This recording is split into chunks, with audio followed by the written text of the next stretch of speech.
Vamos a avanzar otro tema que conocíamos, otros datos, otro estudio interesante que conocíamos esta pasada madrugada, porque los colegios concertados en nuestro país están cobrando cuotas que en principio serían ilegales a los alumnos de las familias. Pagan hasta 860 euros al año de media. Sandra, cuéntanos ese estudio de SADE que define así legales esas cuotas.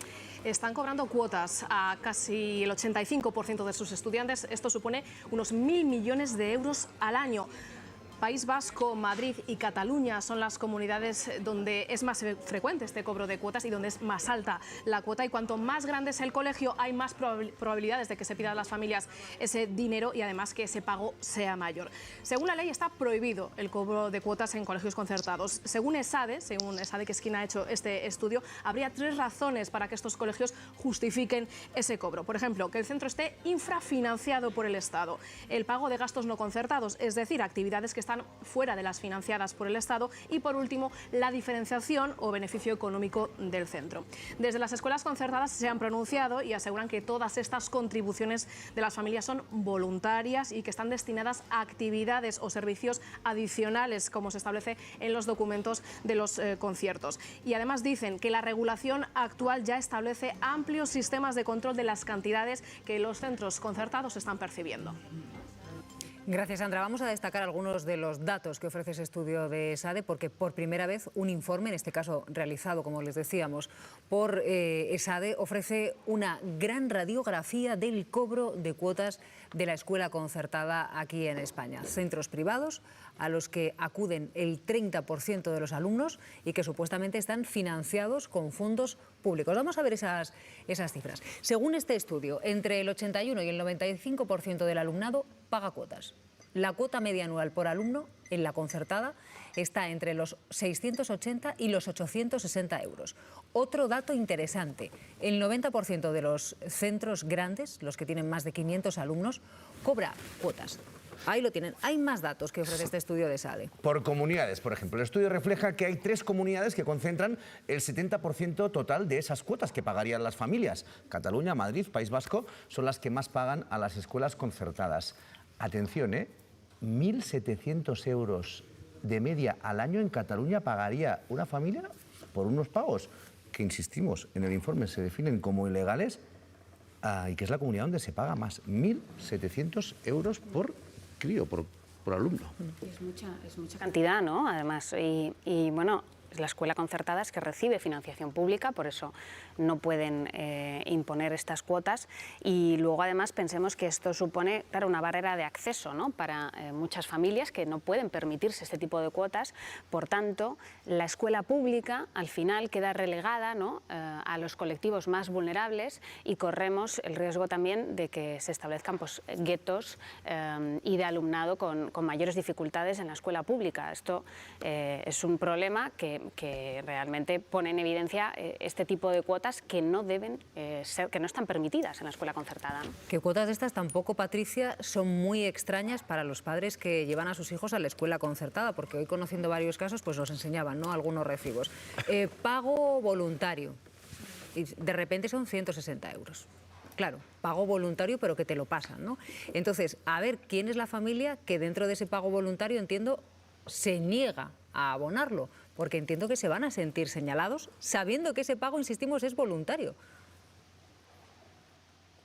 Bueno, yo aquí me gustaría señalar un par de cosas. Lo primero, igual que antes estábamos diciendo que era un informe del Banco de España y no del Sindicato de Inquilinas, aquí estamos en un informe de ESADE y no de la Marea Verde.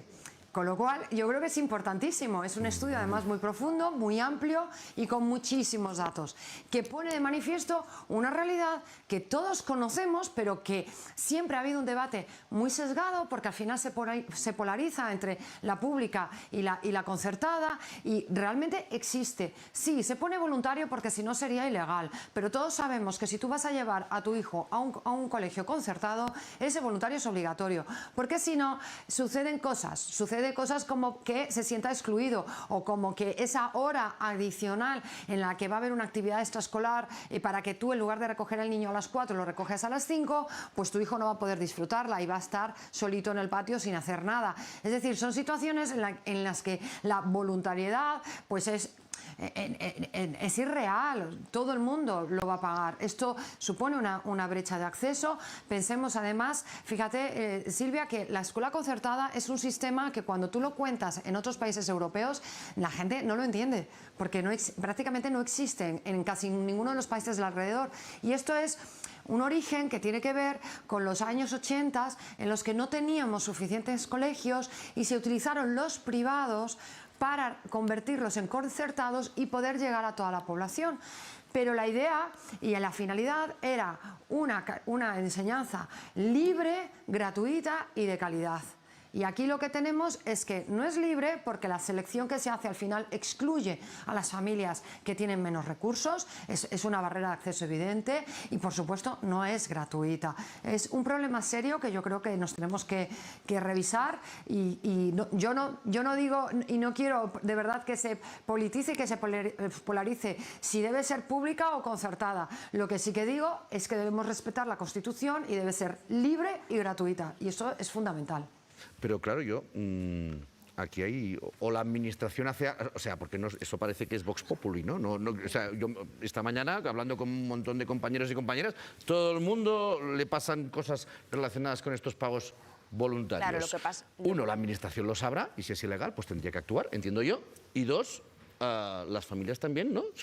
Sabiendo que te están obligando a hacer una cosa que no te toca, ¿por qué no reaccionan? Es que yo creo que es difícil detectar la legalidad en el momento en el que en esos recibos se te pone como cuota voluntaria. El problema vendría si una familia, bueno, pues en un momento determinado decide que no debe pagarlo, porque considera que no lo debe pagar simplemente porque no se lo deberían cobrar, o porque tiene un problema económico y decide que en esos momentos no puede hacer frente al pago de esa cuota voluntaria. Ahí vendrían los problemas que ha dicho Patricia, y es que en los colegios concertados se suele dar una hora más lectiva, entonces si no pagas esa cuota voluntaria vienen los problemas del tipo de que te tienes que llevar a tu hijo a las 12 de la mañana porque en esa hora no hay clase y se empiezan a poner los impedimentos a las familias, que yo creo que ahí es donde está el principal problema.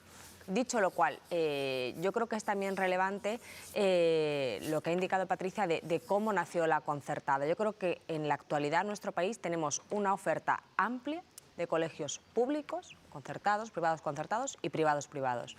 Que yo creo que ahí también hay un poder de decisión de las familias, sobre todo en comunidades donde no te obligan, que en otras no es así, a coger el colegio que tienes en la esquina, no te puntúa la cercanía, a poder elegir dónde quieres llevar a tus hijos. Dicho lo cual, es cierto también que esa cuota voluntaria, pero que al final se cobra a todas las familias, acaba siendo un impedimento para que haya otras que puedan acceder a ese colegio. Esa es otra parte de la realidad que es cierta. Es que hay voluntariedades que son obligatorias, ¿no? En este caso lo parece. A mí me parece, fíjate, yo en contra de lo que tú decías, Mar, yo desconocía completamente este asunto. Me he enterado esta mañana en la sala de espera mientras veía el informativo de esta casa, mientras veía el telediario. Es verdad que yo no he tenido hijos y no soy un experto en temas educativos, yo desconocía esto, pero para mí la clave de todo no es un debate entre la concertada y la pública, que yo creo que eso es un tema superado, es que el informe califica estos cobros de ilegales, es decir, ilegales. Y si hay algo ilegal no se puede permitir, no se debe consentir ni en escuelas privadas, ni en escuelas públicas, ni en escuelas concertadas, ni en ningún tipo de cosas. Es decir, yo sí que creo que merece la pena una inspección de ver exactamente por qué se está pagando en este tipo de escuelas y que se elimine lo que sea ilegal. Es decir, no se puede consentir que en colegios haya prácticas ilegales, que es como las califica el propio informe, que efectivamente no es un informe de una APA o de una asociación de amigos de los colegios concertados, es un informe serio y solvente. Entonces sí que creo que merece la pena tomárselo. A mí no me parece ninguna casualidad que sea esa de quien lo publica, básicamente porque lo que estamos hablando es que los colegios concertados no pueden cobrar como los privados porque ya reciben una financiación pública.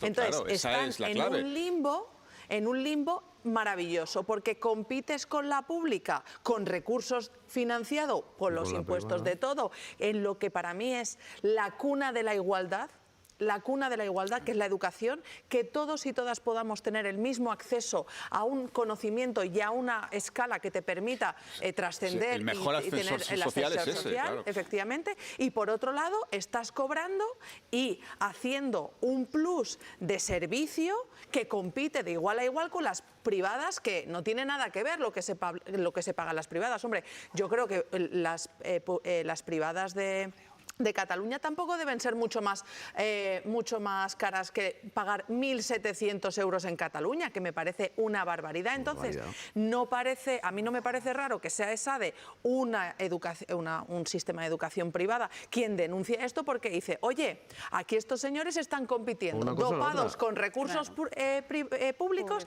y al mismo tiempo compitiendo en calidad, en recursos y en oferta con los privados, porque resulta que también están pagando. Por lo tanto, me parece que es un limbo tremendamente injusto, tanto para la privada, que necesita recursos públicos para tener lo que es la sexta hora, apoyos para las personas con más dificultades, para las personas con alguna discapacidad que también tienen que estar dentro de esos colegios, y resulta que están pagando como si fuera una privada. Es que me parece que es tremendamente injusto para unas y para otras.